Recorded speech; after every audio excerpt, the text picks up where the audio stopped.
नमो अरिहन्ताणं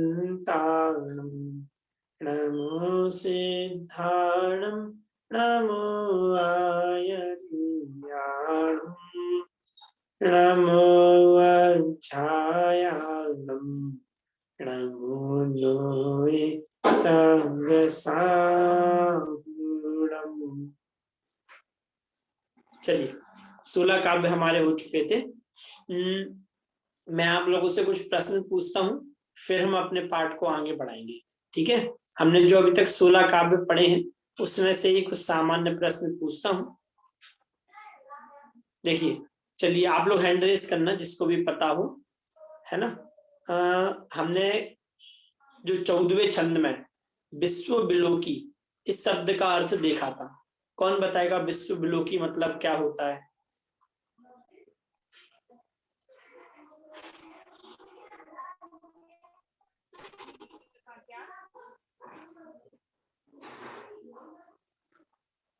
हाँ चलिए, आप बताइए। जो सब पूरे विश्व को जानता हो। हाँ, विश्व बिलोकी मतलब संपूर्ण विश्व को, जो बिलोक मतलब क्या होता है? देखने वाला, जानने वाला।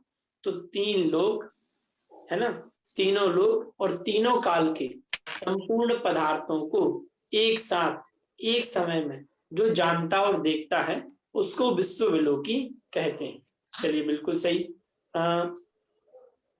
हाँ, ये जो लाइन है, मुक्ति मार्ग का दिग्दर्शक है, जन्म मरण से परम अतीत, निष्कलंक त्रैलोक के दर्शी वह, देव रहे मम हृदय समीप।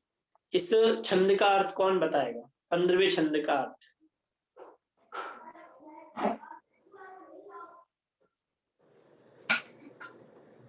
अर्चना जी आप बताएंगे?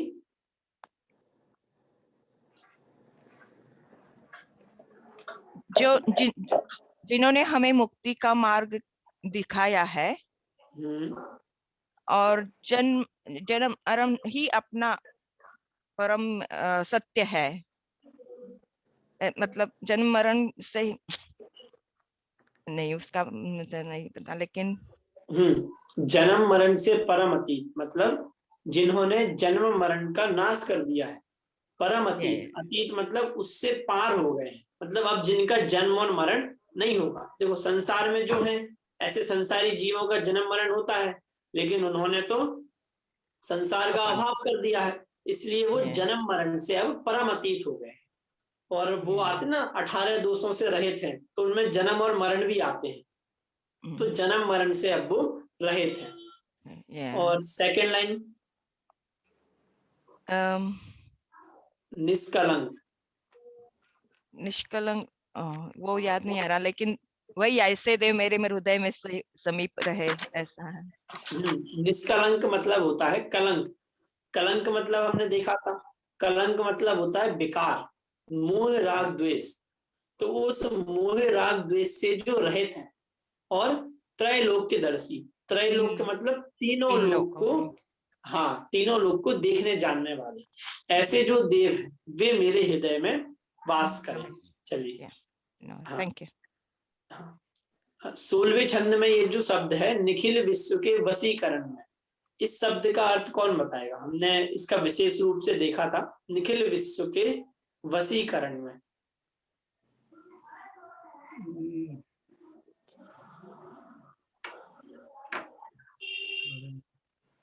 हाँ हाँ निपा जी बताइए।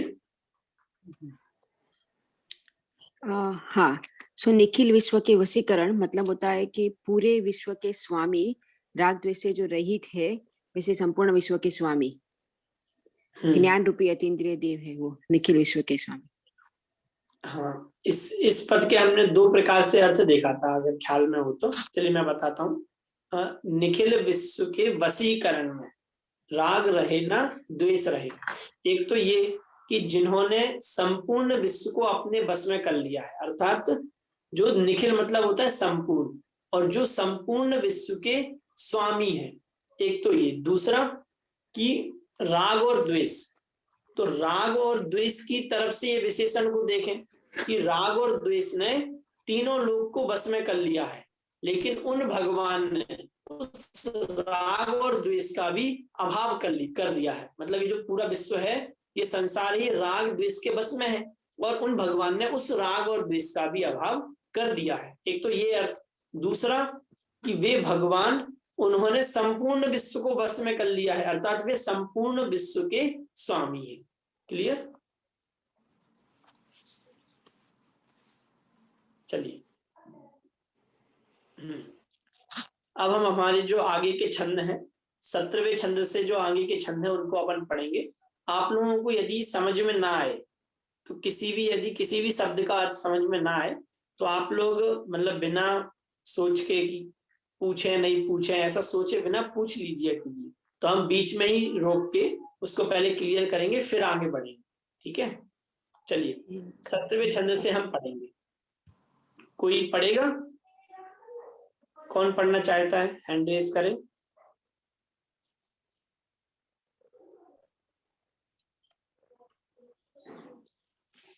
चलिए, ज्योतिका जी आप पढ़िए। देख रहा जो निखिल विश्व को, कर्म कलंक विहीन विचित्र, स्वच्छ विनिर्मल निर्विकार, वह देव करे मम हृदय पवित्र। हाँ, देखिए क्या कह रहे हैं इसमें। देख रहा जो निखिल विश्व को, कर्म कलंक विहीन विचित्र। देखो, एक एक शब्द का अपन अर्थ देखेंगे। अभी मैंने पूछा तो मुझे ऐसा समझ में आया कि कुछ लोगों को थोड़े वर्ड्स हैं वो डिफिकल्ट पड़ रहे हैं ना। तो देख रहा जो निखिल, निखिल शब्द बहुत बार आया। निखिल मतलब होता है संपूर्ण। आप लोग है ना, अगर अपने साथ पेंसिल रखेंगे और मतलब पेन या नोटबुक, तो आप उन शब्द के अर्थ यदि लिखते जाएंगे तो आपको जैसे बाद में यदि याद में नहीं आया तो आप देख सकते हैं। बाकी एक और चीज, जैसे इसमें जो नंबर लिखे हैं ना सब वर्ड्स के ऊपर, जैसे अभी देखें आप, सबसे ऊपर जो 12वां छंद है तो वहां पर लिखा ना मुनि चक्री, चक्री के ऊपर 1 नंबर डला है। तो वो 1 नंबर इसलिए डला है कि नीचे 1 नंबर में उसका अर्थ दिया है।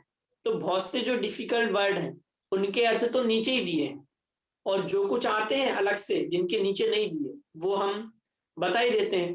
तो इसलिए कठिन नहीं पढ़ना चाहिए, है ना। चलिए देखिए, देख रहा जो निखिल विश्व को, अर्थात जो संपूर्ण विश्व को देख रहा है। तो ये विशेषण तो बहुत बार आ गया।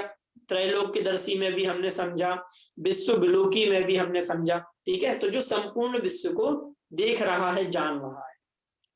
फिर कर्म कलंक विहीन विचित्र, कर्म रूपी जो कलंक है, कर्म कालिमा, कर्म कलंक, उससे विहीन। विहीन मतलब होता है रहित।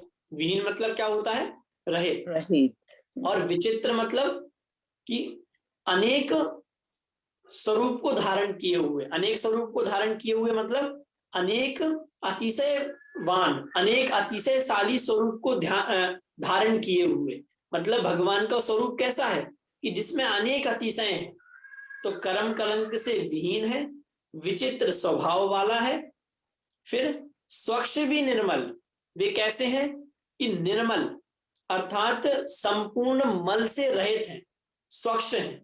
निर्विकार, संपूर्ण विकार से रहित हैं। मोह राग द्वेष रूपी जो विकार हैं उन सब से रहित हैं।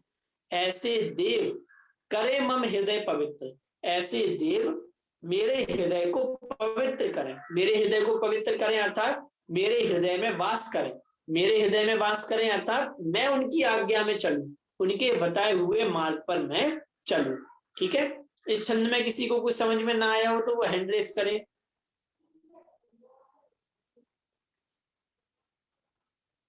सबको सब समझ में आ गया? हाँ, हेतल जी आप बताइए, क्या समझ नहीं आया? विनिर्मल का मतलब क्या कहा कि निर्मल, जो निर्मल ना हो? नहीं, विशेष रूप से निर्मल। देखिए वी जो उपसर्ग है ना, वी उपसर्ग है, मैं आपको बताता हूँ। वी उपसर्ग तो उसके अनेक अर्थ होते हैं।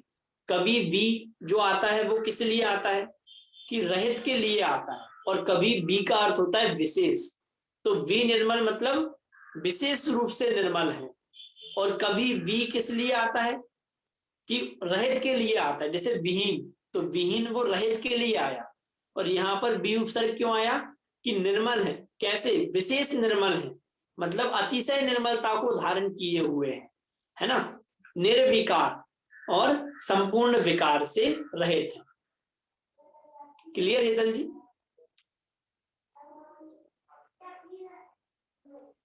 आई थिंक वो अभी बाय मिस्टेक निकल गई, शायद लॉग नहीं हो गया। अच्छा ठीक है, चलिए, और किसी को कुछ समझ ना आया हो? आ गया ना? चलो एक मिनट, ये जो अभी जो देव करे मम हृदय पवित्र, तो हम अपना अपना हृदय की बात कर रहे हैं या अलग जो देव है उसका हृदय में बिठाने की बात कर रहे हैं? नहीं, ये अपने हृदय की बात चल रही है कि ठीक है। मेरे हृदय को पवित्र करें। देखो, हाँ, देव करे मम हृदय पवित्र, मम मतलब होता है मेरा। तो अच्छा, ये अच्छा, जो हमने विशेषण बताए, ये विशेषण तो देव के हैं। हाँ। ऐसे जो देव, वे मेरे हृदय को पवित्र करें। ओके, मेरे हृदय को पवित्र करें मतलब कि मेरे हृदय में वास करें। अब मेरे हृदय में वास करें मतलब मैं उनकी आज्ञा में रहूं, उनके बताए हुए मार्ग पर चलूं, तभी तो मेरा हृदय पवित्र होगा। क्लियर? क्लियर क्लियर, ठीक है। हेतल जी, आप मतलब मीटिंग से बाहर हो गए थे, आपने उत्तर सुन लिया था अपना? नहीं, वो डिस्कनेक्ट हो गया, सॉरी। मैं वापस से बताता हूँ। देखिए, वी जो उपसर्ग है, वी उपसर्ग दो अर्थों में आता है। कभी तो वो ये बताता है कि विशेष रूप से, और वी मतलब कभी अर्थ होता है रहित। वापस, वी के दो अर्थ होते हैं। वी जब लगता है ना, तो एक तो कब लगता है, जैसे विहीन, तो विहीन में वी किस अर्थ में लगा है? रहित के अर्थ में। और कभी वी का अर्थ होता है विशेष रूप से। तो यहाँ वी निर्मल मतलब विशेष रूप से जो निर्मल है, अतिशय निर्मलता को धारण किए हुए हैं। ठीक है? हाँ ठीक है। चलिए, देख रहा जो निखिल विश्व को, कर्म कलंक विहीन विचेत, स्वच्छ विनिर्मल निरविकार वह, देव करे मम हृदय पवित्र। चलिए, अगला छंद कौन पढ़ेगा?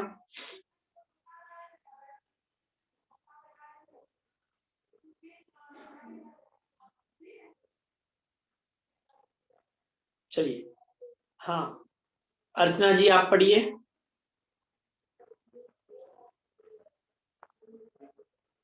सबके पास अनम्यूट होने का ऑप्शन है, तो जिसका भी नाम ले वो अनम्यूट करके।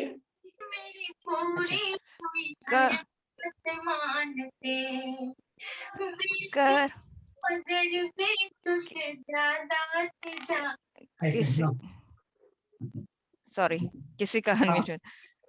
कर्म कलंक अछूत न जिसका, कभी छू सके दिव्य प्रकाश, मोहति मेरे को भेद चला जो, परम शरण मुझको वह आप।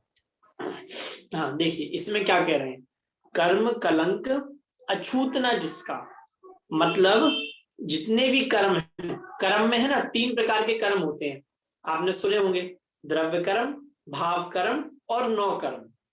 द्रव्य कर्म मतलब क्या होता है? ज्ञाना वर्णादि जो 8 कर्म है ना, ज्ञाना वर्णी, दसना वर्णी, मोहिनीय, अंतराय, आयु, नाम, गोत्र, वेदनीय, ये जो 8 कर्म है, ये होते हैं द्रव्य कर्म। भाव कर्म मतलब क्या होता है? मोह, राग, द्वेष रूपी जो विकारी भाव है, ये समस्त विकारी भाव किस में आते हैं? भाव कर्म में। और नौ कर्म मतलब क्या होता है? ये शरीर और इस शरीर से संबंधित समस्त पदार्थ, वे होते हैं नौ कर्म। तो जो भगवान है वे द्रव्य कर्म, भाव कर्म और नौ कर्म से अछूत।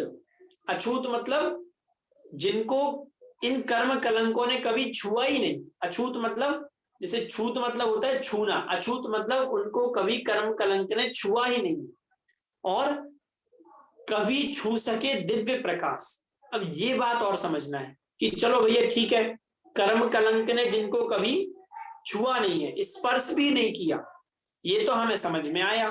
फिर ना जिसका कभी छू सके दिव्य प्रकाश, दिव्य प्रकाश भी नहीं छू सकता, इसका मतलब क्या? तो ये आप समझना, ये पर्याय दृष्टि की, पर्याय की अपेक्षा से कथन किया है कि कर्म कलंक ने तो कभी छुआ ही नहीं है, साथ ही साथ जो निर्मल पर्याय हैं वे निर्मल पर्याय भी वास्तव में उस द्रव्य स्वभाव से भिन्न है। जैसे जब अपन परम शुद्ध निश्चय ने की अपेक्षा से देखते हैं तो उसमें क्या कथन आता है कि ये जो मैं शुद्धात्मा हूं वो कैसा है कि वो पर पदार्थों से तो भिन्न है ही, विकारी पर्यायों से तो भिन्न है ही, लेकिन निर्मल पर्यायों से भी वो भिन्न है। तो यहाँ उस अपेक्षा से कथन समझना कि दिव्य प्रकाश भी जिसको कभी नहीं छू सकता, एक तो ये, और दूसरा कि लौकिक लौकिक जो प्रकाश है, दिव्य प्रकाश मतलब लौकिक जो प्रकाश है ना, उन लौकिक प्रकाश से भगवान तक नहीं पहुंचा जा सकता, एक तो ये। और एक अर्थ, ये जितने भी लौकिक प्रकाश है, लौकिक प्रकाश मतलब समस्त ले लेना, जुगनू से लेके सूर्य तक, जितने भी ये जो लौकिक प्रकाश है ये भी कभी भगवान को नहीं छू सकते। ठीक है। फिर मोह तिमिर को भेद चला जो, मोह तिमिर को भेद चला जो, कि जिन्होंने मोह, तिमिर मतलब होता है अंधकार, नीचे दिया नहीं है इसका आपको याद रखना पड़ेगा, तिमिर मतलब होता है अंधकार।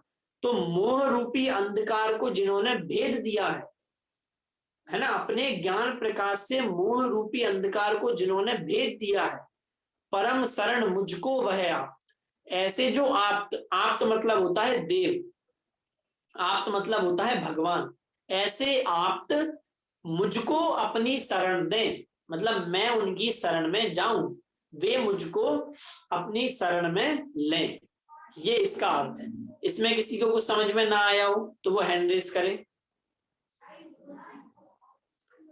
हाँ, हम इसलिए एक एक छंद समझते जा रहे हैं और उसमें किसी को कुछ प्रश्न हो तो वो तुरंत पूछते जाए।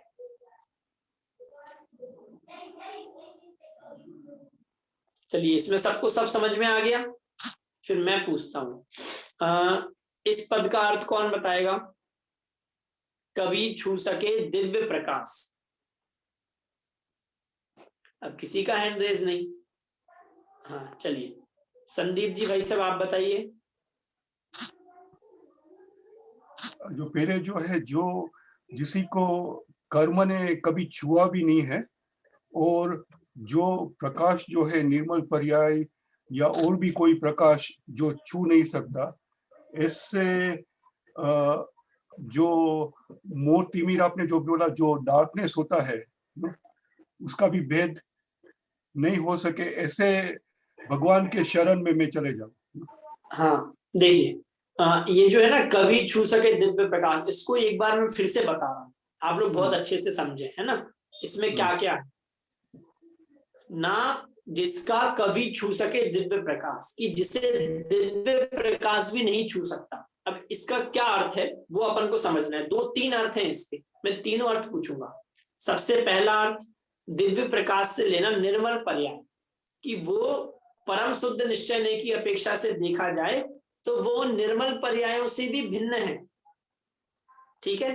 दूसरा, दिव्य प्रकाश मतलब दिव्य प्रकाश कभी छू सके, ना कभी छू सके दिव्य प्रकाश, कि दिव्य प्रकाश मतलब वो भगवान ऐसा नहीं है कि उसको इन जगत के प्रकाशों से हम भगवान के तक पहुंच सके। ठीक है। और तीसरा इसका अर्थ ये लेना कि लौकिक जो भी प्रकाश है, जुगनू आप लोग जानते हैं ना, जुगनू से लेके सूर्य तक ये सब लौकिक प्रकाश में आते हैं। तो इन प्रकाशों से वो जो प्रकाश है वो बिल्कुल रहित है ना। इन प्रकाश की उपमा, सूर्य तक की उपमा भगवान से नहीं की जा सकती, ये इसका अर्थ है। और मोह तिमिर मतलब मोह रूपी अंधकार, मोह को यहाँ पर अंधकार कहा है। मोह है ना, मोह राग द्वेष, तो मोह राग द्वेष रूपी अंधकार को जिन्होंने भेद दिया है, भेद दिया है मतलब नाश कर दिया है, ऐसे भगवान परम शरण मुझको भया, ऐसे भगवान मुझको परम शरणभूत हैं, ये इसका अर्थ है। अब क्लियर हुआ सबको? संदीप जी भाई साहब आपको कुछ प्रश्न है?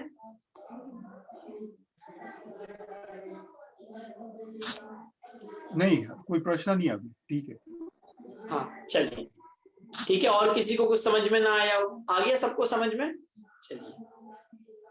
कर्म कलंक छूते न जिसका, कभी छू सके दिव्य प्रकाश। मोहत मेरे को भेद चला जो, परम शरण मुझको वह आ। चलिए अगला कौन पढ़ेगा?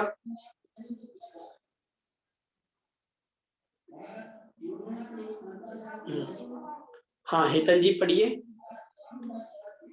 जिसकी दिव्य ज्योति के आगे फीका पड़ता सूर्य प्रकाश। स्वयं ज्ञानमय स्वपर प्रकाशी, परम शरण मुझको वह आप। हाँ देखो क्या कह रहे हैं, है ना, बिल्कुल सरल है। क्या कहना चाह रहे हैं? जिसकी दिव्य ज्योति के आगे फीका पड़ता सूर्य प्रकाश, कि भगवान की दिव्य ज्योति कैसी है कि उनकी ज्योति के आगे सूर्य का प्रकाश भी फीका पड़ता है ना। भक्तांबर आपने पढ़ा होगा तो उसमें भी ये सब आया है कि भगवान के तेज के सामने वो सूर्य प्रकाश वो कैसा है कि जैसे सूर्य के सामने जुगनू, है ना, वैसे ही भगवान के दिव्य ज्योति, है ना, दिव्य ज्योति अर्थात विशेष ज्योति, उत्कृष्ट ज्योति, अतिशय ज्योति, है ना, भगवान का जो प्रकाश है उसके आगे जो सूर्य प्रकाश है वो तो कैसा है? फीका है, उसकी तो कोई वैल्यू ही नहीं है। स्वयं ज्ञानमय, भगवान कैसे हैं? स्वयं ज्ञानमय है और स्वपर प्रकाशी। स्वपर प्रकाशी मतलब हम सुनते हैं ना कि भगवान कैसे है? स्वपर प्रकाशी। स्वपर प्रकाशी मतलब स्व और पर दोनों को जानने वाले, है ना। स्वपर प्रकाशी मतलब स्व को जानते हुए पर को भी जानने वाले। स्वपर प्रकाशी परम शरण मुझको भया, ऐसे परम देवादि देव भगवान वो मुझको अपनी शरण दें, मैं उनकी शरण में जाता हूं, है ना, वो मुझे शरणभूत हैं। क्लियर? ये तो सरल था, सबको समझ आ गया होगा। चलिए। ये शरण का मतलब जो है फॉलो करना है, या शरण का एक्चुअल मीनिंग क्या है? उनके बाजू में या फॉलो करना? हाँ हम सुनते हैं ना, शरण सहारे को कहते हैं। बाल बोध में परिभाषा आती है, शरण सहारे को कहते हैं, मतलब वे मेरा सहारा बने। अब वे मेरा सहारा बने मतलब मैं उनकी शरण में जा रहा हूं, मतलब क्या कि वे मुझे सहारा दें, वे मुझे मोक्ष मार्ग पर आगे लेकर जाएं, मैं उनके निर्देशन में मोक्ष मार्ग पर बढ़ूं। जैसे हम लोक में कहते हैं ना कि अब तो मैं आपकी शरण में आता हूं। आपकी शरण में आता हूं मतलब अब आप मुझे मार्ग दिखाओ। अब शरण में सब कुछ आ गया, मैं आपको ही फॉलो करूंगा, आपके बताए हुए मार्ग पर ही चलूंगा, है ना। और अब मैं आपको अपना सर्वस्व समर्पण कर रहा हूं। अब जैसा आप कहेंगे वैसा ही करूंगा, आपकी आज्ञा में रहूंगा, वो होता है शरण में जाना। ठीक है, चलिए। जिसकी देव ज्योति के आगे फीका पड़ता सूर्य प्रकाश, स्वयं ज्ञानमय स्वपर प्रकाशी, परम शरण मुझको वह आओ। चलिए नेक्स्ट कौन पढ़ेगा? दर्शिका जी आप पढ़िए।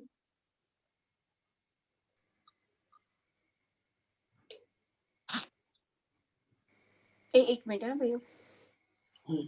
जिसके ज्ञान रूप दर्पण में स्पष्ट झलकते सभी पदार्थ, आदि अनंत से रहित शांत शिव परम शरण मुझको वह आत्मा। हाँ, आदि अनंत नहीं, आदि अंत। ठीक है, चलिए देखिए। आदि जिनके ज्ञान रूप दर्पण में स्पष्ट झलकते सभी पदार्थ, कि जिनके ज्ञान रूप दर्पण में समस्त पदार्थ स्पष्ट रूप से झलकते हैं। ज्ञान रूप दर्पण अब देखना एक बात, यहाँ पर एक बहुत अच्छा टॉपिक मैं आपको बताता हूँ। दर्पण, पुरुषार्थ सिद्धि उपाय ग्रंथ का नाम आप सभी ने सुना है। उसमें एक प्रश्न आया कि भगवान के ज्ञान को जब भी आप बताते हो तो उसमें दर्पण का उदाहरण क्यों देते हो? वहां पर दर्पणायते ऐसा मंगलाचरण में शब्द आया, तो वहां टीका में प्रश्न उठाया। समझना प्रश्न क्या है कि जब भी आप भगवान के ज्ञान की चर्चा करते हैं तो उसमें दर्पण का उदाहरण क्यों देते हैं? दर्पण मतलब आप सभी समझते हैं, मिरर, कांच, कांच को कहते हैं दर्पण। तो दर्पण का उदाहरण क्यों देते हैं, मिरर का उदाहरण ही हमेशा क्यों देते हो? तो बहुत अच्छा उत्तर दिया संदीप जी भाई साहब। जब आप कांच के सामने जाते हैं, मिरर के सामने जाते हैं, तो जैसे आप हो वो वैसा ही बताता है। यदि आपके चेहरे पर, यदि आपके फेस पर कुछ समझो ब्लैक ब्लैक डॉट्स हैं, तो वो मिरर क्या दिखाएगा? उन डॉट्स को हटा के आपका चेहरा अच्छा दिखाएगा कि नहीं? जैसे आप हो वैसा ही दिखाएगा, कुछ आप में चेंज तो करेगा नहीं।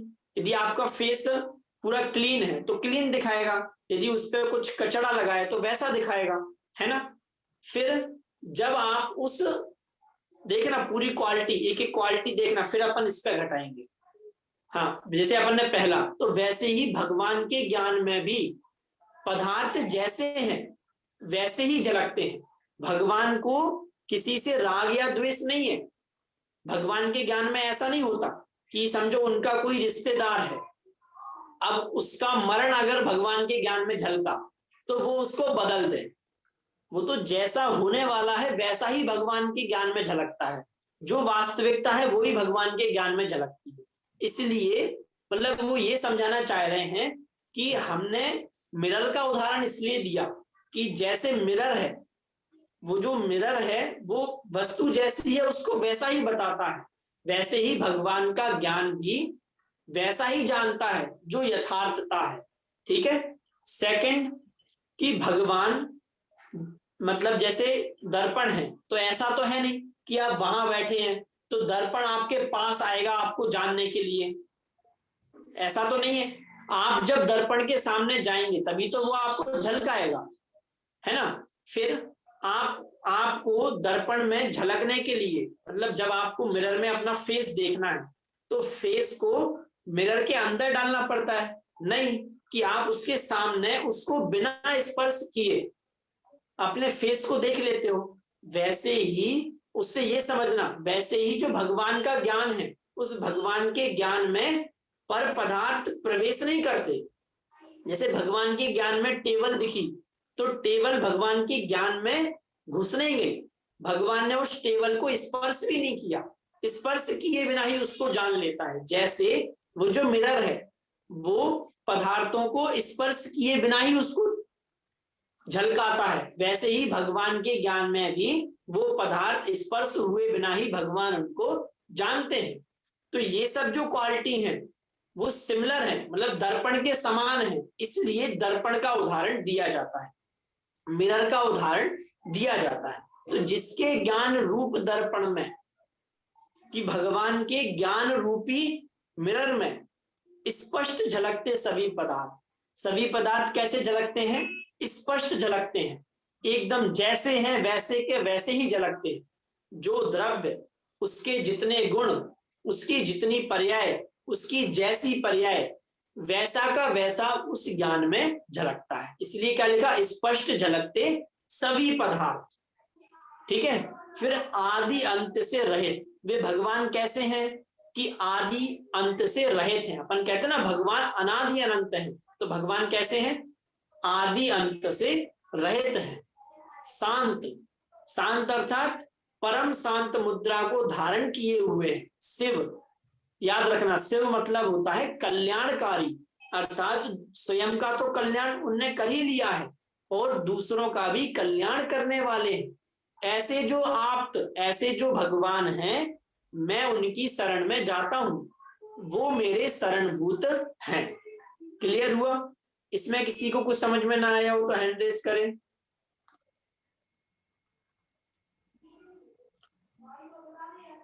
रश्मि जी सब समझ में आया?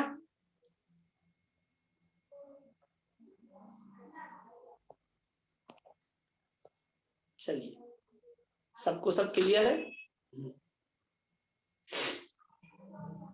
जिसके, हाँ अर्चना जी बोलिए, क्या प्रश्न है?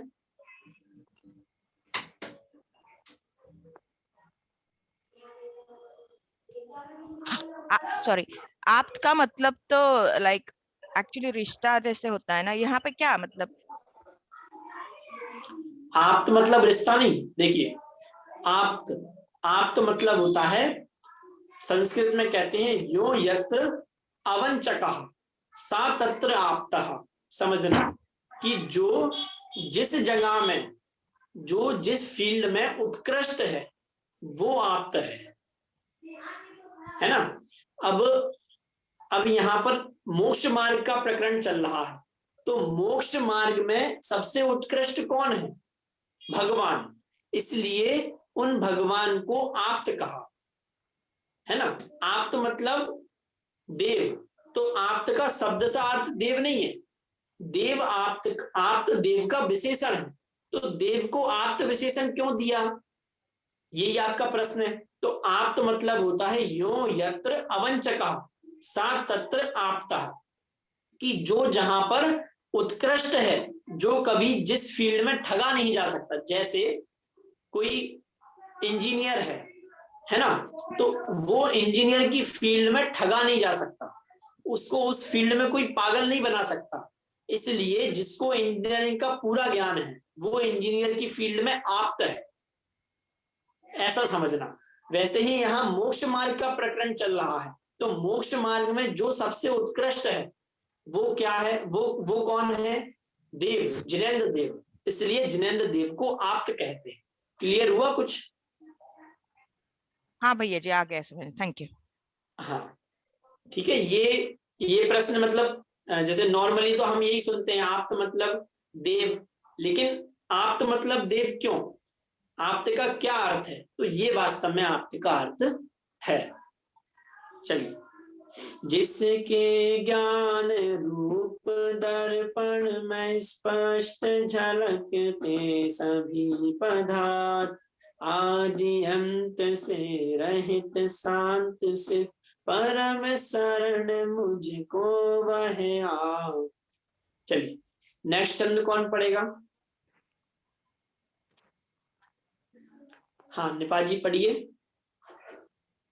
जैसे अग्नि जलाती तरु को, तैसे नष्ट हुए स्वयमेव भय विषाद चिंता सब जिसके, परम शरण मुझको वह दे।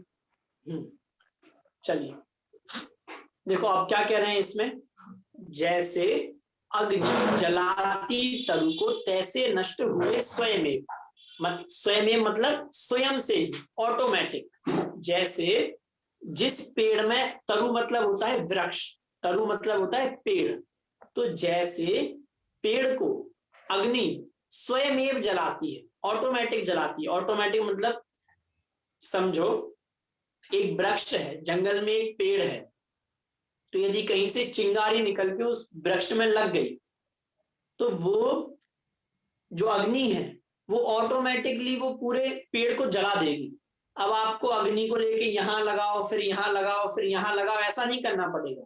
वो जो अग्नि है वो ऑटोमेटिक उस ट्री को, उस वृक्ष को जला देगी। अब आपको कुछ नहीं करना पड़ेगा। एक बार यदि उसमें आग, यदि उस वृक्ष ने आग पकड़ ली तो फिर वो ऑटोमेटिकली जलेगा ही, उसमें आपको कुछ भी करना नहीं पड़ेगा। मतलब ये कहना चाह रहे हैं कि जैसे वो जो अग्नि है वो वृक्ष को पूरा जला देती है ना। यदि हम उसको रोके नहीं, उस पर पानी ना डालें या फिर कुछ उपाय ना करें तो वो स्वयं उस वृक्ष को पूरा जला देगी। वैसे ही आपने भी स्वयं क्या कर दिया है? भय। भय मतलब होता है डर, विषाद, विषाद मतलब होता है दुख, विषाद मतलब क्या होता है? दुख। चिंता, चिंता तो आप सभी जानते हैं, टेंशन। सब जिसके, कि जिसने सभी भय, सभी प्रकार का भय, समस्त प्रकार का दुख, समस्त प्रकार की चिंताओं को नष्ट कर दिया है।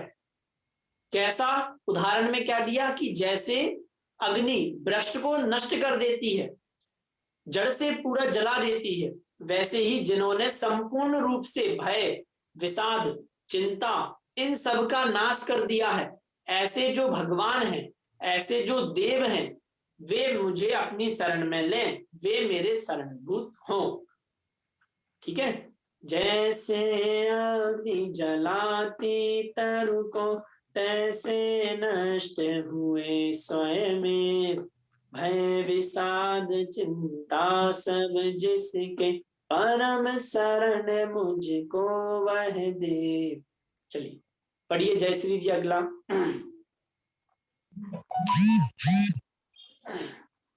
तृण चौकी सील सेल शिखर नहीं आत्म समाधि के आसन, संस्तर पूजा संग सम्मलिन नहीं समाधि के साधन। देखिए क्या कह रहे हैं। तृण, तृण मतलब क्या होता है? तृण मतलब होता है तिनका, घास। ग्रास आप लोग जानते हैं ना, ग्रास, तो उस ग्रास का एक तिनका है ना। तो वो जो मतलब ये कहना चाह रहे हैं कि तृण मतलब होता है ग्रास, घास। तो वो जो घास है ना, चौकी, चौकी आप लोग सब जानते हो, जो अपन रख के, जिसपे अपन फिर थाली रख के भोजन करते हैं। अब तो सबके यहाँ डाइनिंग टेबल आ गई, लेकिन चौकी होती है ना, मतलब बैठने का जो आसन रहता है, पटिया, वो होती है चौकी। जैसे अपने यहाँ पर कभी किसी पंडित जी वगैरह के भोजन होते हैं, है ना, तो अपन वो चौकी रखते हैं, या फिर किसी मुनिराज के आहार हो तो चौकी रखते हैं, उस पर मुनिराज खड़े होते हैं, वो होती है चौकी। सिल, सिल मतलब क्या होता है? अब देखो मैं आपको उदाहरण एक चीज बताऊं, ये देखो सिल पे, सिल के ऊपर क्या लिखा है? 6 नंबर, और नीचे जो आपके फुटनोट में 6 नंबर में क्या दिया है? सिला। तो सिल मतलब क्या होता है? सिला। तो ऐसे जो वर्ड्स के आपको मतलब ना आए तो वो आप नीचे देख लिया कीजिए, ठीक है। सिल, सिल मतलब सिला। सैल, सैल मतलब, सिल मतलब सिला, फिर सैल, सैल पर्वत। शिखर, शिखर मतलब क्या होता है? कि वो पर्वत की जो चोटी है ना। नहीं आत्म समाधि के आसन, मतलब ये कहना चाह रहे हैं कि यदि किसी को समाधि करनी है तो समाधि के लिए ये आसन हो ऐसा जरूरी नहीं है।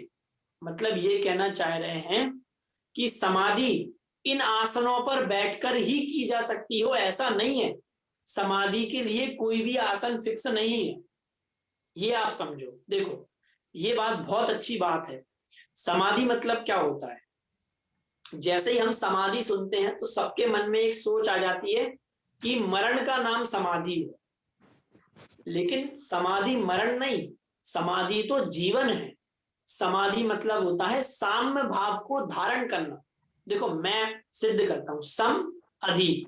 सम मतलब होता है समान, समानता में। अधि मतलब स्थापित होना, अर्थात अपने अंदर समानता को स्थापित करना, साम्य भाव को धारण करना, उसका नाम है समाधि। तो समाधि का कोई आसन नहीं है। ये कहना चाह रहे हैं कि समाधि का कोई फिक्स आसन हो ऐसा नहीं है कि घास के आसन पर बैठ के समाधि की जाए, चौकी पर बैठ के ही समाधि की जाए, पर्वतों पर बैठ के समाधि की जाए, शिलाओं पर बैठ के समाधि की जाए, पर्वत की चोटी पर ही समाधि की जाए, ऐसा नहीं है। समाधि के लिए कोई भी आसन फिक्स नहीं है। फिर संस्तर, संस्तर मतलब होता है संथारा। अब मैं कैसे एक्सप्लेन करूं, लेकिन संस्तर एक विधि है, आप समझ लीजिए। पूजा, पूजा मतलब संस्तर, संथारा मतलब आप समझ लीजिए अनशन, है ना, भोजन इत्यादि का त्याग कर देना। पूजा, पूजा करना। संग, संग, संग सम्मिलन मतलब अनेक सम्मेलन करना, संग में रहना, सत्संगति में रहना, ये भी समाधि के साधन नहीं है। देखो ये कहना चाह रहे हैं कि यदि किसी को समाधि लेनी है तो वो ये ना सोचे कि समाधि तो पराधीनता है, मतलब उसमें आसन की पराधीनता है, उसमें साधन की पराधीनता है, ऐसा नहीं है। जो जब जहां पर है, जिस क्षेत्र में है, जिस काल में है, वो वहीं पर समाधि को धारण कर सकता है। क्यों? क्योंकि समाधि तो जीवन है, जीवन जीने की कला, उसका नाम समाधि मरण है।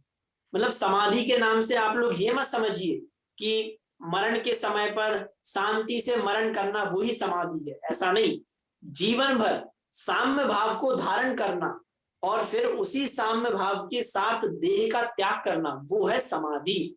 मतलब साम्य भाव का नाम समाधि है। तो साम्य भाव के लिए कोई आसन नहीं है कि पद्मासन में बैठ के ही साम्य भाव को धारण किया जाएगा, कि खड़े होके ही साम्य भाव को धारण किया जाएगा, कि चौकी पर बैठ के साम्य भाव को धारण किया जाएगा, कि शिखर पे बैठ के साम्य भाव को धारण किया जाएगा, ऐसा नहीं है। ठीक है, कोई आसन नहीं है। फिर नीचे कि समाधि के लिए कोई साधन भी नहीं है कि पूजा करो तो समाधि होगी, संघ में जाओ तो समाधि होगी, सम्मेलन करो तो समाधि होगी, ऐसा नहीं है, है ना। समाधि तो अपना आत्मा का परिणाम है, साम्य भाव को धारण करने का नाम समाधि है, जिसमें किसी भी प्रकार की पराधीनता नहीं है, वो एक स्वाधीन क्रिया है। आया समझ में सबको? ये समझना भैया, बहुत, जिसको भी, भैया हाँ हाँ। वो संस्तर का फिर एक्सप्लेन करो ने। अब संस्थर मतलब होता है संथारा।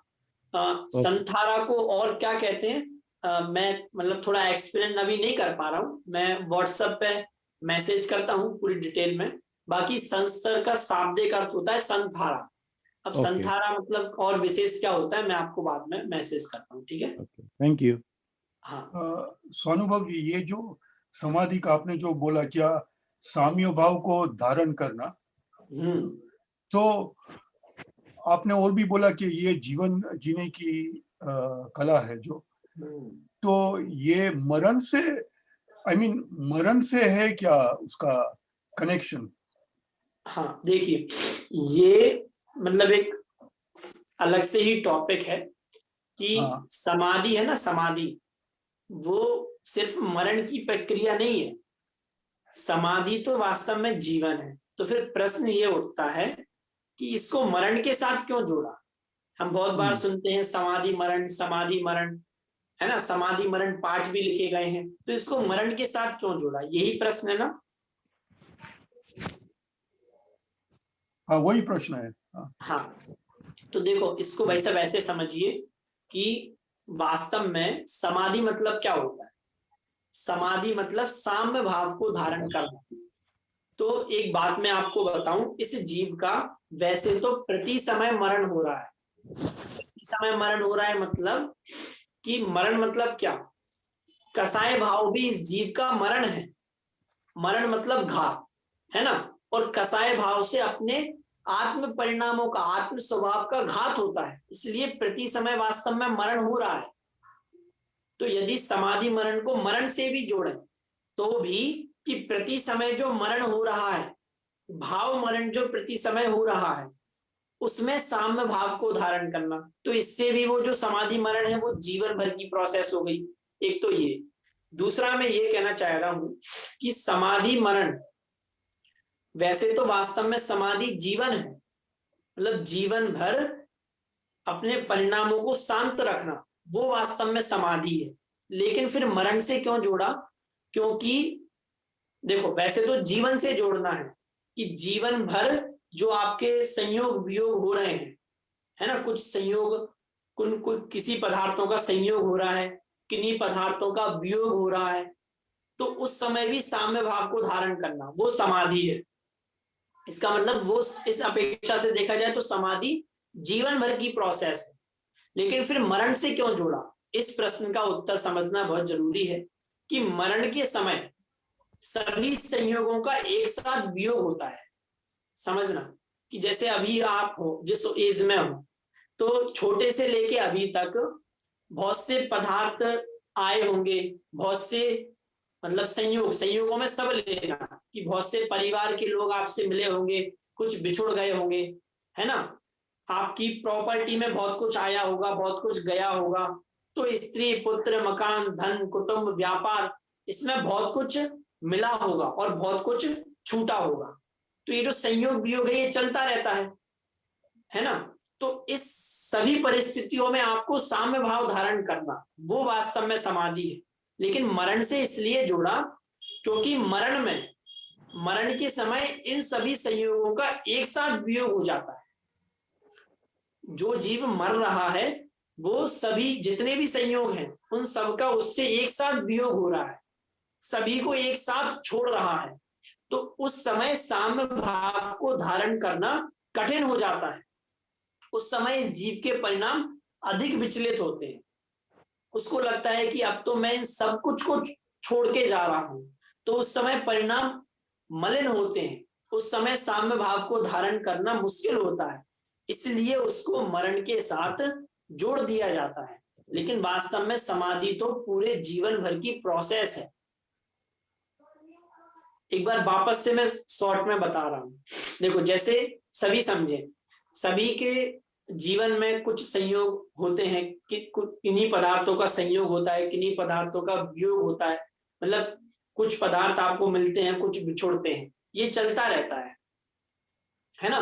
तो इन सब में साम्य भाव को धारण करना, साम्य भाव को धारण करना मतलब कि अच्छे संयोग आए तो उनमें ज्यादा प्रसन्न नहीं होना, अच्छे संयोगों का वियोग हो तो उनमें खेद नहीं होना। ये होता है साम्य भाव को धारण करना, अपने स्वरूप का चिंतन करना।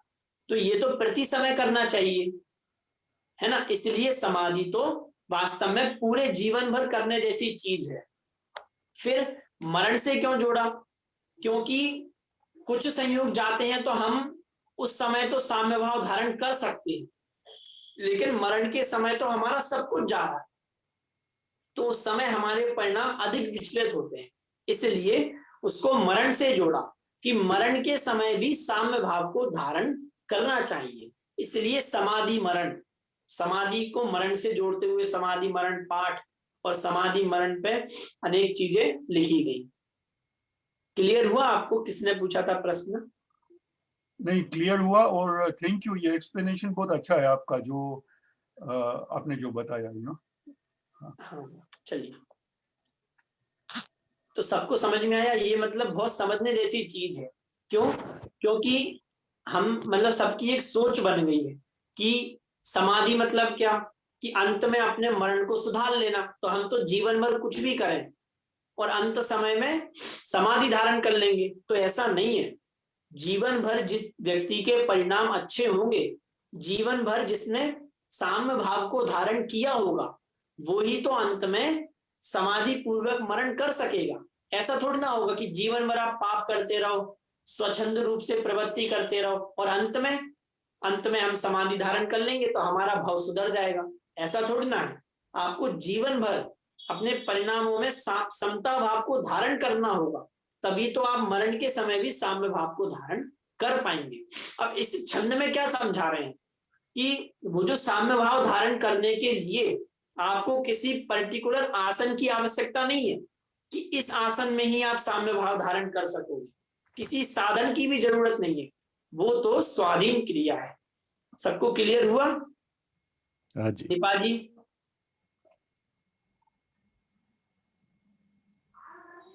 एकदम क्लियर हुआ, बहुत अच्छे से समझाया। चलिए, हाँ चलिए अब अपन आगे बढ़ते हैं।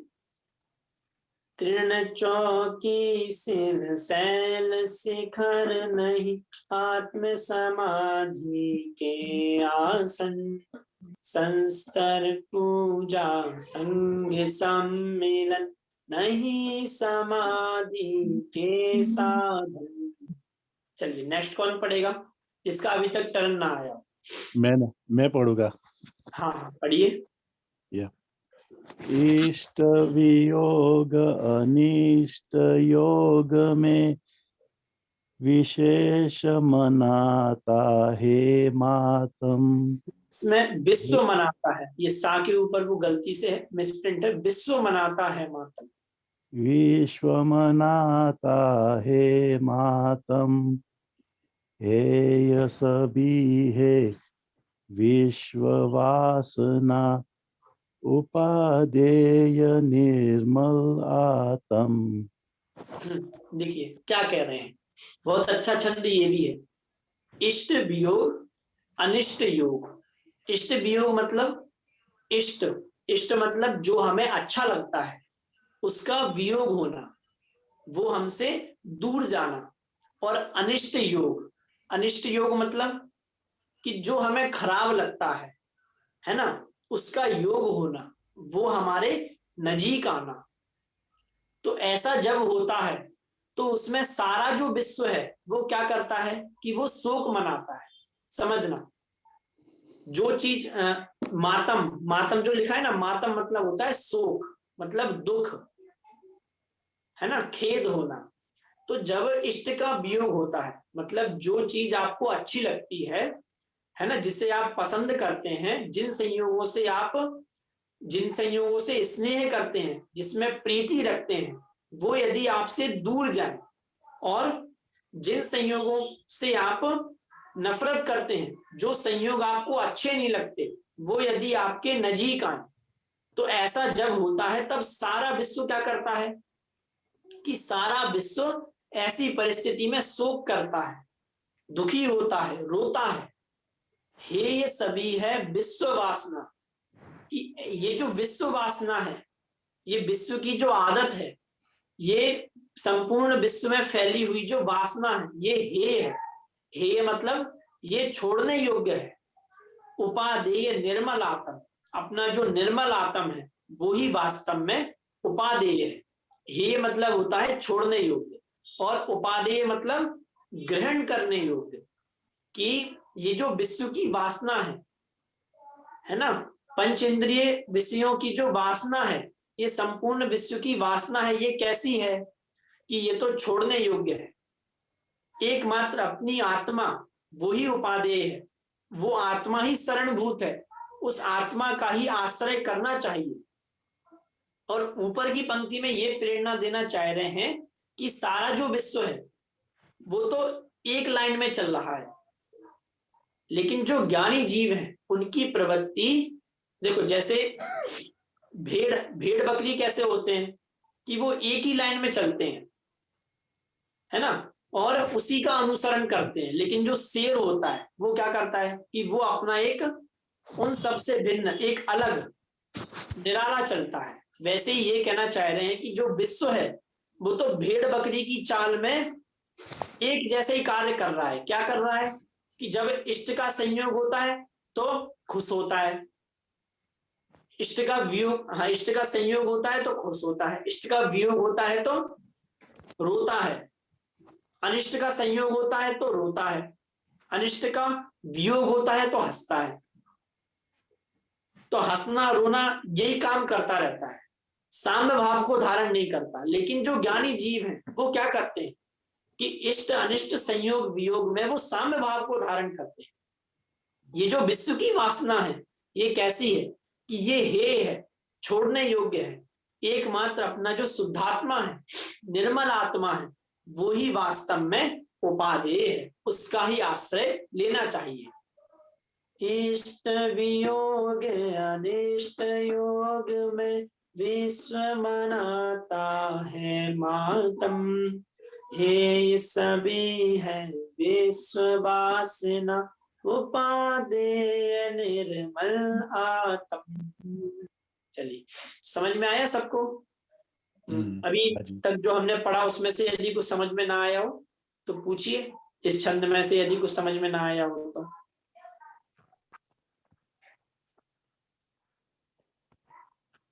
चलिए, सबको आ गया समझ? आगे बढ़ते हैं अपन। कौन पढ़ेगा अगला छंद जिसका अभी तक टर्म नहीं आया? मीना जी आप पढ़ेंगी?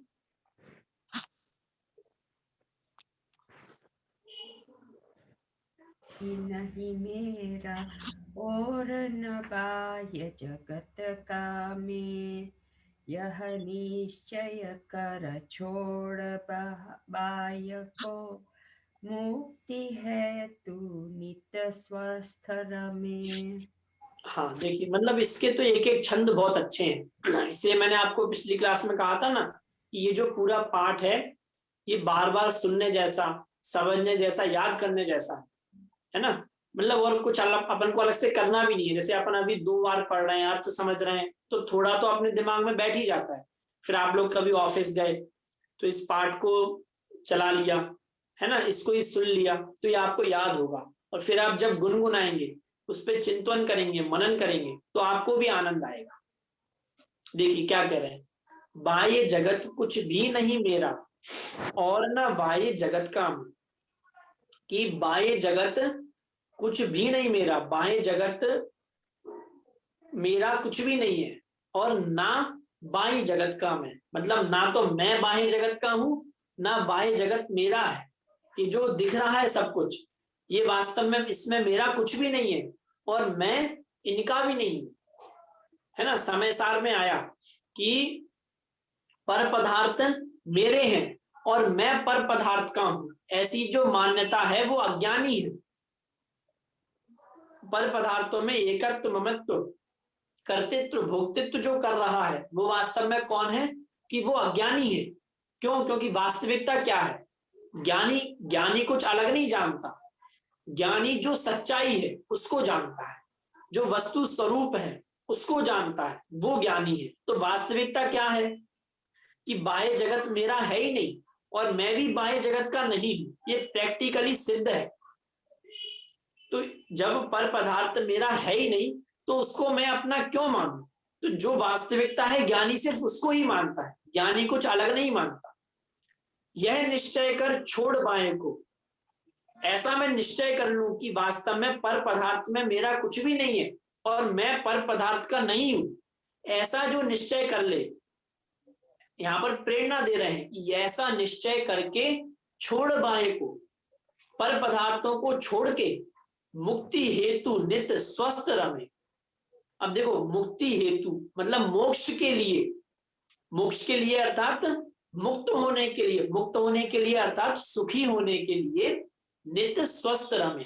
नित मतलब हमेशा, स्वस्थ रमे मतलब स्व में स्थित हो। स्वस्थ मतलब क्या होता है? स्वस्थ मतलब स्व में स्थित होना। जो पर में स्थित है वो बीमार है। क्या कहना चाह रहे हैं कि जो पर पदार्थ को अपना मान रहा है वो बीमार है, उसके दिमाग में प्रॉब्लम है ना, वो बीमार है। स्वस्थ तो कौन है कि जो स्व में स्थित हो, जो स्व को अपना मान रहा है, स्व में एकत्व, ममत्व, कर्तृत्व, भोक्तृत्व कर रहा है, वो वास्तव में सही है और वो ही स्वस्थ है ना। तो अब हमें क्या करना है कि बीमारी को छोड़ना है। कौन सी बीमारी को छोड़ना है? कि ये जो बाह्य जगत है ये मेरा है, ऐसी जो बीमारी है उस बीमारी को छोड़ के मुक्ति के लिए, सुखी होने के लिए स्व में स्थित होना है। ठीक है। बाह्य जगत कुछ भी नहीं मेरा और न बाह्य जगत का मैं, यह निश्चय कर छोड़ बाह्य को, मुक्ति है तू नित स्वस्थ रमे। चलिए, इसमें से किसी को कुछ प्रश्न हो तो हैंड रेज करें। मतलब आप लोग अनम्यूट कर सकते हैं, यदि इसमें से कुछ प्रश्न हो तो पूछिए। चलिए, आ गया सबको समझ में? हाँ, अगला छंद पढ़िए शीला जी। अपने निधि तो अपने में है, बाह्य वस्तु में व्यर्थ प्रयास, जग का सुख तो मृग तृष्णा है, झूठे है उसके पुरुषार्थ। हाँ, देखो क्या कह रहे हैं, अपनी निधि तो अपने में है। निधि मतलब पता है आपको क्या होता है? निधि मतलब होता है खजाना, कि अपना खजाना कहाँ है? वो तो अपने पास है। जैसे देखो, आपके पास बहुत सारा खजाना हो, है ना, उसमें हीरे, है ना, डायमंड, गोल्ड, सिल्वर, प्लेटिनियम, सब कुछ एक आपने किसी बॉक्स में भर के सब कुछ रख दिया, है ना। अब कहाँ रख दिया? कि अपने घर में कहीं रखा है। अब वो आपको यदि मिल नहीं रहा तो वो आप कहाँ पर खोजोगे? कि आप पड़ोस के घर में जाके खोजोगे? आप पड़ोस के घर में जाके खोजोगे? नहीं, कहाँ खोजोगे? अपने घर में खोजोगे, तभी तो मिलेगा। जैसे आप लोगों ने एक कहानी सुनी होगी कि एक जो दादी अम्मा होती है, एक दादी अम्मा थी, सुनना, बिल्कुल छोटी सी कहानी है, मतलब एग्जाम्पल ही है। एक दादी अम्मा थी, तो उनकी सुई, अपन कपड़े सिलते हैं ना, तो सुई से सिलते हैं, तो उनकी सुई जो थी कपड़े सिलने की, वो खो गई।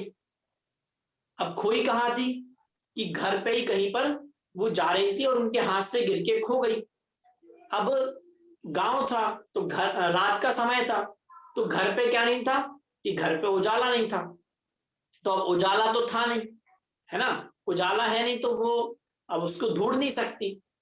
तो उनने क्या सोचा कि यहाँ तो उजाला है नहीं, तो यहाँ तो मैं ढूंढ नहीं पा रही, सुनना, कि यहाँ उजाला है नहीं तो यहाँ तो मैं अपनी जो मतलब मेरी जो सुई है जो गिरी है उसको तो मैं ढूंढ नहीं पा रही। तो मैं एक काम करती हूँ कि बाहर हेडलाइट का उजाला आ रहा है, मैं वहां जाती हूँ और वहां रोशनी है, वहां मैं अपनी सुई ढूंढ लेती हूँ, वहां मिल जाएगी।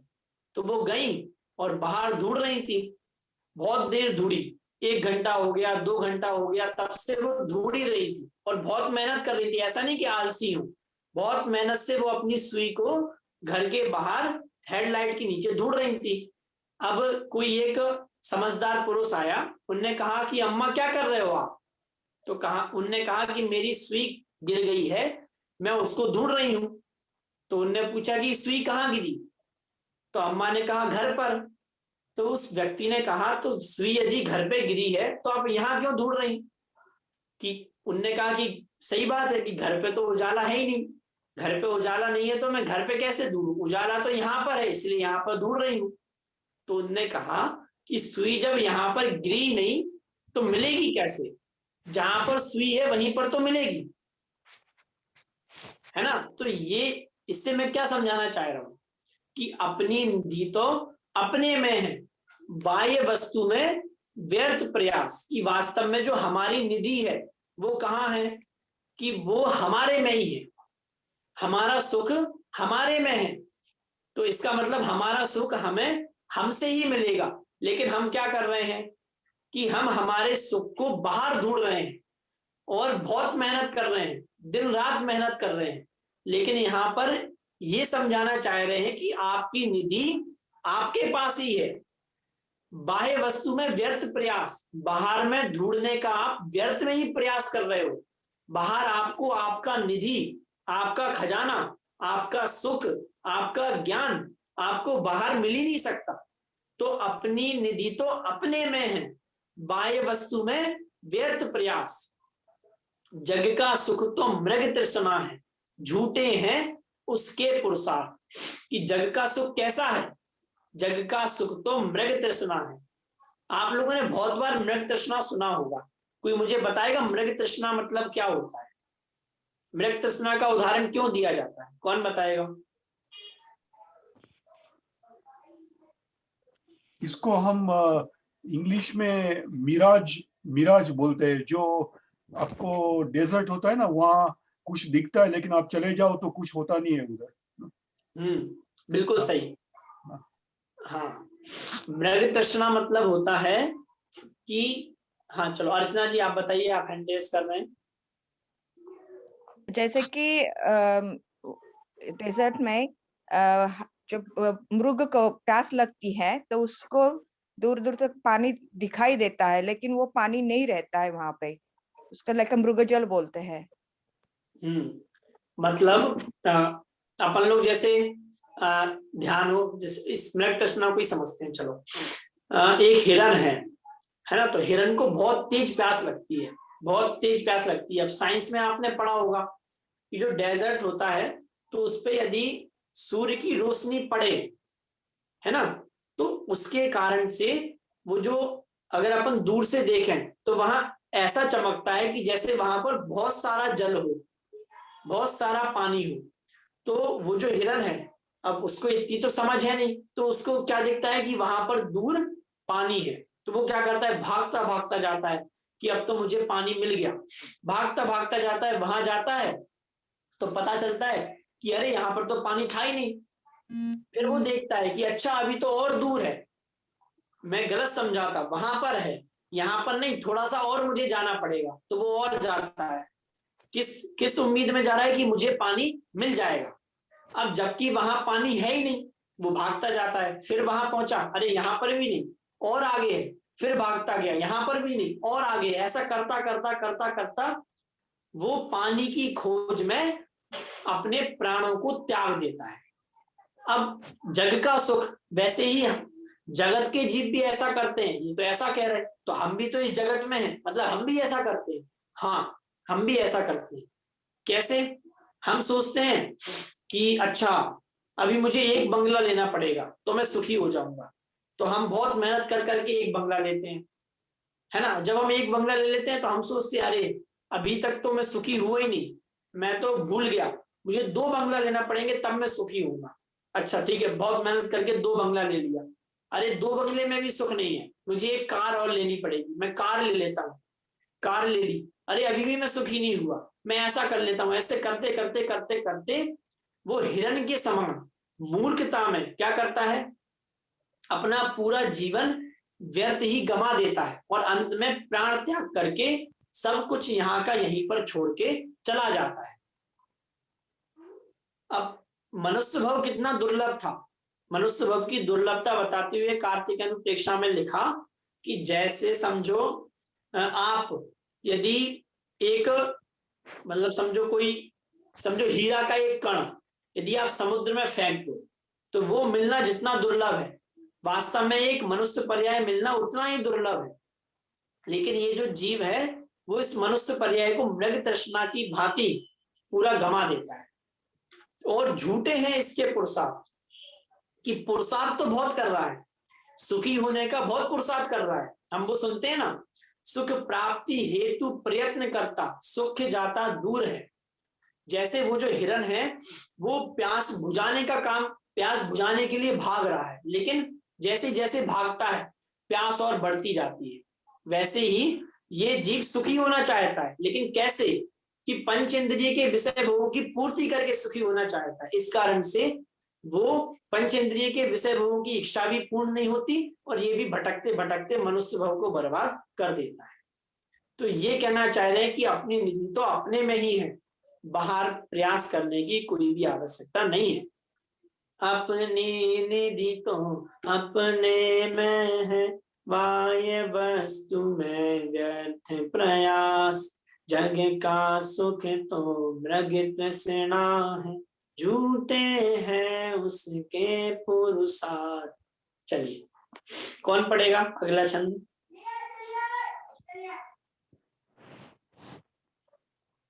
मैं पढ़ूं? हाँ पढ़िए। है।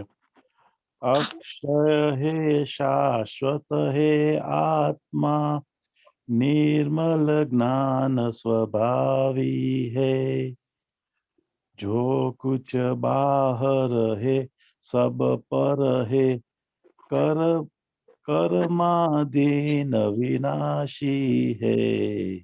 हाँ देखो क्या कहना चाह रहे हैं कि अक्षय है, शाश्वत है आत्मा। अपन समझेंगे, है ना, समय भी अपना कम बचा है तो नॉर्मली अपन समझते हैं। अक्षय है, शाश्वत है आत्मा, कि आत्मा कैसा है? अक्षय मतलब जिसका कभी भी नाश नहीं होता। शाश्वत, शाश्वत मतलब हमेशा रहने वाला, सतत रहने वाला, ऐसा आत्मा है। वो आत्मा कैसा है?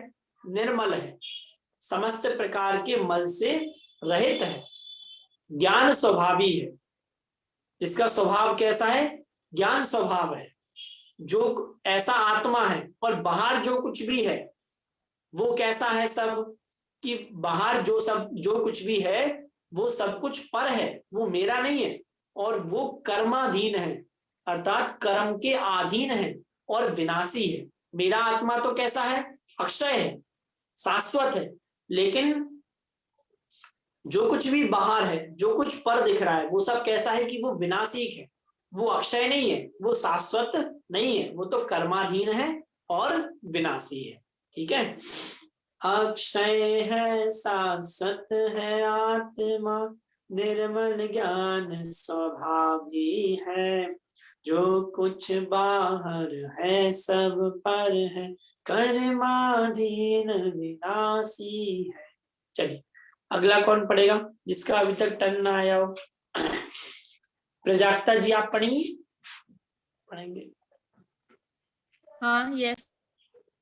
हाँ पढ़िए।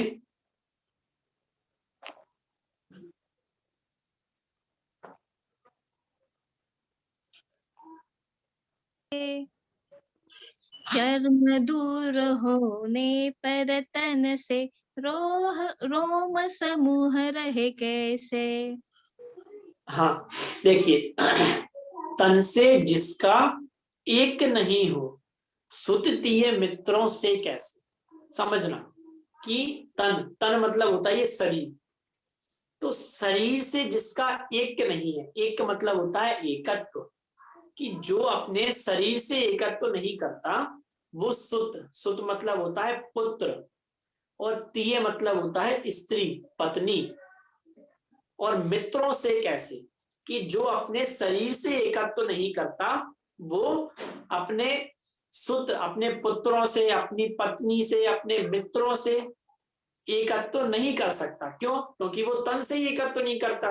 तो तन से एकत्व नहीं करता तो इससे संबंधित जो भी चीज है उनसे एकत्व कैसे कर सकता है।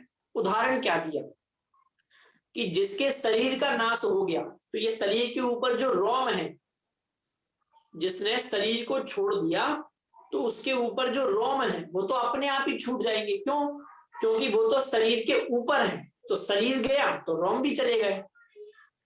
चर्म, चर्म मतलब होता है शरीर, दूर होने पर तन से, चर्म मतलब सॉरी चमड़ी, अगर इस शरीर से चमड़ी दूर हो जाए तो चमड़ी दूर, यदि चमड़ी अगर निकल गई तो ये जो रोम है वो तो अपने आप ही निकल जाएगा। रोम समूह रहे कैसे, कि रोम समूह फिर रह ही नहीं सकते। समझ गए ना? कि समझो आपकी बॉडी है, उस बॉडी के ऊपर जो चमड़ी है, चमड़ी स्किन, यदि उसको निकाल दिया तो वो यदि निकल गई तो रोम तो अपने आप ही निकल जाएंगे। वैसे ही जिसको शरीर से एकत्व तो नहीं है, तो शरीर से संबंधित पदार्थों से तो एकत्व तो उसके रहा ही नहीं। क्लियर है? तन से जिसका एक नहीं हो, सुततीय मित्रों से कैसे, चर्म दूर होने पर तन से रोम समूह रहे कैसे। चलिए अब अपने 1 2 3 4 5 छंद बचे हैं, लेकिन टाइम तो अपना हो गया, तो अब अपन क्या करें, मतलब बंद कर दें कि कर लें नेपाल जी? तो शायद लेफ्ट हो गए भैया। हाँ भैया ये रोम वो कह सकते हैं कि वो स्किन के ऊपर हेयर होते हैं, वो रोम कह सकते हैं। हाँ, उसी को तो रोम कहते हैं, वही तो बता रहा हूँ। तो जिसके शरीर की चमड़ी निकल गई, तो यदि हाँ। चमड़ी निकल गई तो रोम तो अपने आप ही निकल ही गए, है ना? वैसे ही जो शरीर से एकत्व तो नहीं करता, तो शरीर से संबंधित जो पदार्थ हैं उनसे उसका एकत्व तो चला ही गया, ये कहना चाहे। Okay, thank you.